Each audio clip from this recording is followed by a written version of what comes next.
again, darling viewers, it's Jen here at Check Her Joy. This time I'm reviewing Unmarriageable by Soniah Kamal. This is a Pride and Prejudice retelling set in Pakistan. It is an adult contemporary novel. It's set in 2000 to 2001. I think we can still count it as contemporary. So we're backtracking about 20 years or so, but also it's a completely different atmosphere having it set in Pakistan. So I didn't really notice the backtracking and time things so much except technology where it came to like cell phones. I listened to the audiobook for this, which was read by the author, Soniah Kamal, and I loved it. It was super helpful to hear her Pakistani accent. So it kept me in that we're in a different country, this is a different environment, which I appreciated, keeping that consistency for me. Whereas if I were reading this on a page, I don't think I would have kept that so forefront in my mind. I also appreciated hearing the pronunciations for all these different places and these different people, although the ones that stuck in my head were still the ones that sounded the most English. So the main characters we're following are the Binat family, especially Alice, who is the second oldest daughter. She's the Elizabeth Bennet character in this. She is smart and intelligent, but also fiercely a feminist who wants everybody to make their own decisions. But at the same time, she kind of has her own way of thinking that things should be done, and even when people pick more traditional paths, she kind of has trouble going with it, which we'll see a bit later in this. But basically, she's really smart. She's an English teacher at this school for young girls, along with her sister Jena, who's the oldest, the Jena Binat character. So Jane is very much quieter, much softer, more caring and nurturing almost, and that she's willing to actually, I think Jane listens to people a bit more, whereas Alice kind of has her own opinions and wants to project them onto other people, whether or not that's actually what they want, and then she gets frustrated when they don't feel the way she thinks they should. But they both teach English language at this British school for young girls, so they're taught with a English, British-centered education. But it's also these kind of upper middle class women who are ultimately, their goal in life is to get married. That's what society has taught them. And so they have a lot of girls, especially Alice teaching the older grades. She has girls who are 15, 16, 17 who are getting engaged and then dropping out of school because now they're married and that's their life's goal. And their husbands or their in-laws don't want them to continue, or even their parents don't want them to continue their education once they've gotten married, because now their goal is to have children and procreate and support their husbands. So we're looking at a society that is still very patriarchal, that is still very men go out, do all the work, and women stay home and take care of children. So Alice in particular is trying to get these girls to think for themselves, and she's also constantly getting in trouble as their parents complain about hey, what are you teaching our girls? Why are you talking about abortion in class, or talking about having sex outside of marriage? That's clearly not allowed in society. That's not something you should be encouraging in school. So Alice is getting into her fair share of scrapes. She also has three younger sisters. Mari, who is super religious, very traditional. She isn't quite at the stage of wearing, they're a Muslim family. She's not quite at the stage of wearing a burqa, although she thinks about it sometimes. But she's also very plain, she's very devoted to God, and she just wants the rest of her family to also take this seriously. This is their immortal souls, and they should be thinking and worried about that. And so she's always trying to remind people what is the right and proper Muslim answer, what women are expected to do in society, that society has been set up this way for the betterment of all of us. And so Mari and Alice particularly kind of butt heads a few times with opposing worldviews. There is Qitty, who, I think it's spelled Qitty, but I kept hearing Kitty because that's the character in the original Jane Austen novel. Qitty is much younger. She's still in high school. The other girls are older. I think Jenna's 35 or something. Alice is about 30. Mari's in her mid-20s. And then Qitty and Lady, the youngest two, are still high school girls. In fact, they're in Alice's classes. So I think they're 15, 16. Qitty kind of gets lost in the shuffle all the time. She's way too close to Lady. They're always spending time together. I liked in this book that Qitty started taking on her own personality a bit more than the original Jane Austen. This is really where it started shining. Qitty is overweight, but she also really loves fashion. And she's constantly told that things don't look good on her. And so we see a development arc in her where she becomes more confident. She finds plus-size modeling and fashion designing for plus-sized women. So I love that take on body image as we're seeing it through Qitty's eyes. And also you can have a larger body but also still love clothes and still love designing and presenting yourself in like fashion. And then Lady, who is the youngest and just like absolutely full of herself and just wants to have fun and is very, very impulsive. She wants the best of everything. She wants the coolest clothes. She wants to marry rich. She wants the perfect handsome boyfriend. Like all of that. Those are Lady's goals in life. Their mom is really, really obsessed with marrying off all 5 of her girls, especially the oldest 3 who should already be married now, especially Jena and Alice. They're getting to the point where people aren't expecting them to get married at all because they're in their 30s now. Basically, if you aren't married by 30, nobody's expecting you to get married in Pakistan, and they're just going to be old maids. Or they're going to have to marry some really older guy who's already had kids. So the expectations on the oldest 2 daughters especially, it's kind of like getting desperate for them to find a husband now, or they're going to end up alone. And then that's also reflecting poorly on their younger siblings and kind of messing up with their chances of getting married. We also find this conflict in their family history. There was this other faction of the family, so like their dad and their uncle, the dad's brother, inherited this estate together. They were really wealthy, doing really well. It was like passed down wealth, land wealth, really high society, not like super, super rich, but like respectable. And the uncle betrayed them all, took the money, gave them the smallest house they owned, off in a city that is not very hip or cool. And so they're stuck living next to a graveyard, which is also like a taboo subject in the society. And so they've fallen on top of like all the disgrace of not being married. It's making things worse for all of them. And so their mom is like, you need to get married. You need to have husbands who can take care of you, who can provide for you. Even though Jena and Alice have jobs, like they're not enough to support themselves on their own. So they still need to find husbands. It's like getting desperate. And then the dad's all off on his own with his books and gardening, and I love the dad. He's just like, oh, go do your own things. Alice is his favorite. He respects Jena, but some of his other girls, he's like, this is too much. And just goes off and gardens. I love this setup. I love the fact that we're introducing characters that feel very much like Jane Austen's counterparts, but also have this Pakistani feel to them and fit in that society and have those cultural aspects too.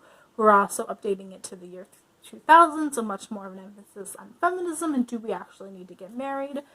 The book also discusses things like, besides the social class thing, which was always a part of Jane Austen's story and the need for husbands, it's also looking at education, what it can do for women, what it can do for women within Pakistan versus outside of Pakistan. This family lived in Dubai for a while, and so they have experience with like Saudi Arabia, but also they're learning a very British-centric education system, so looking at what a British education can do. We're looking at the English culture versus Pakistani heritage.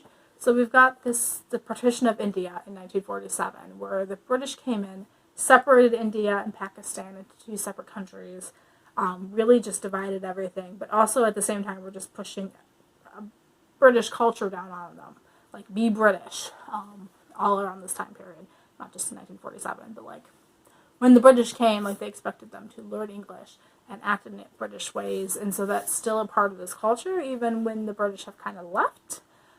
That cultural heritage is still there, and that's in opposition to traditional Pakistani heritage, the native languages, speaking Urdu, being much more Muslim. And so there's like, even within this book and within the city they're living in, there's a difference between the Pakistani backgrounds and their more British stuff.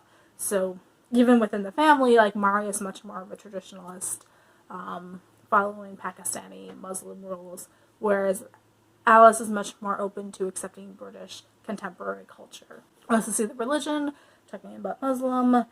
There is a gay side character in here, so we touch on that, and we touch on abortion also.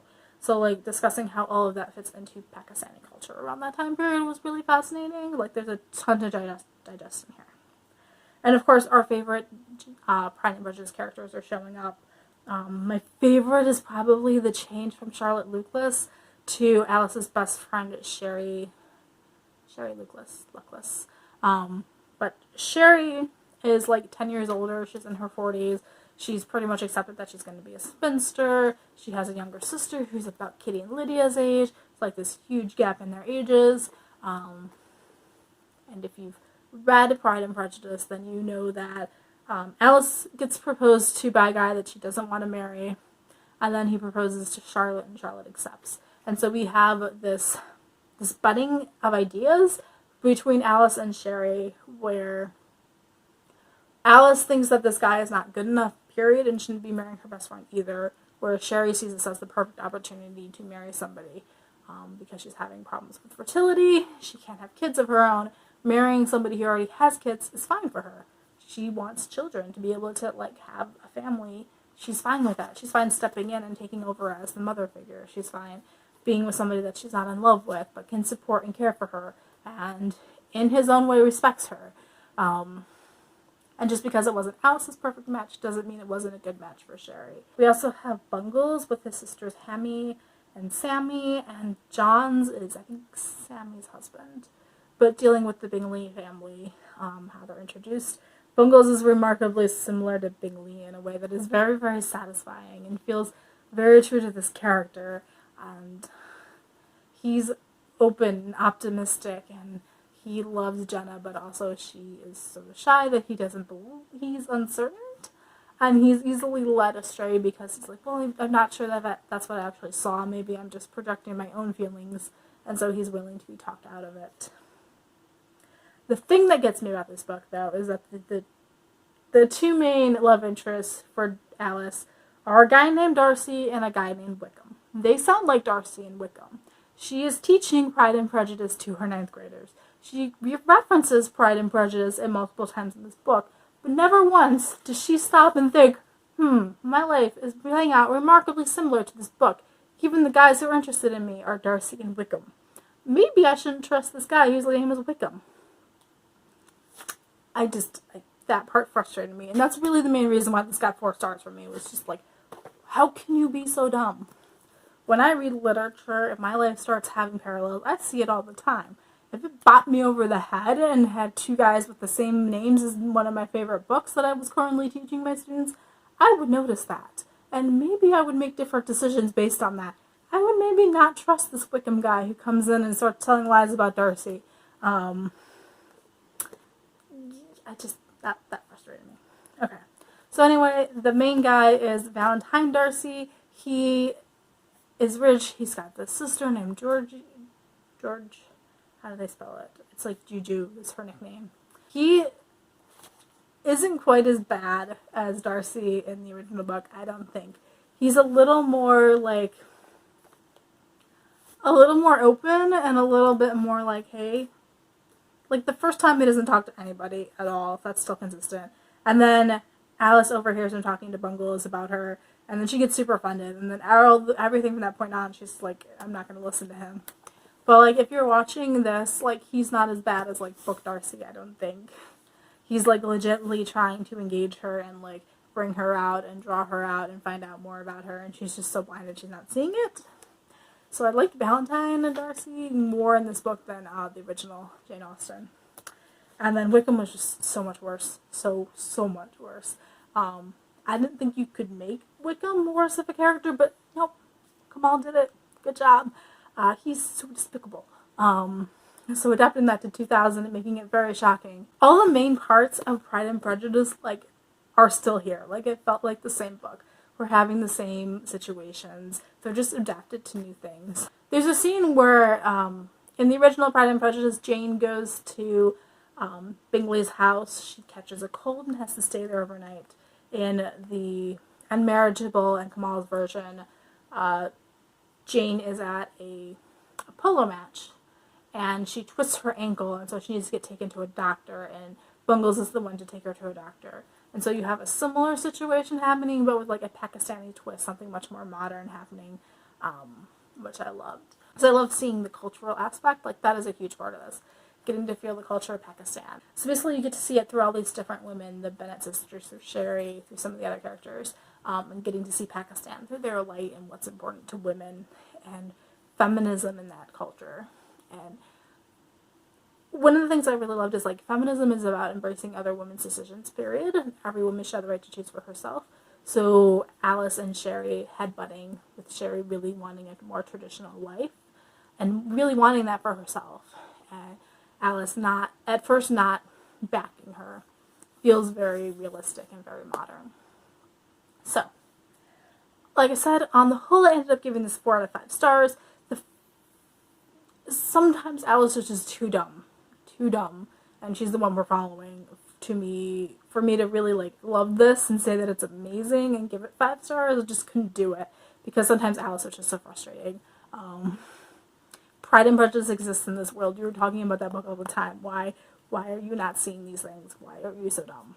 So that's the main reason why I didn't get a whole 5 stars, but I also really enjoyed this look at Pakistani life. There's also tons and tons of books mentioned, and tons of movie and cultural like things happening that I really appreciated the feel of this book.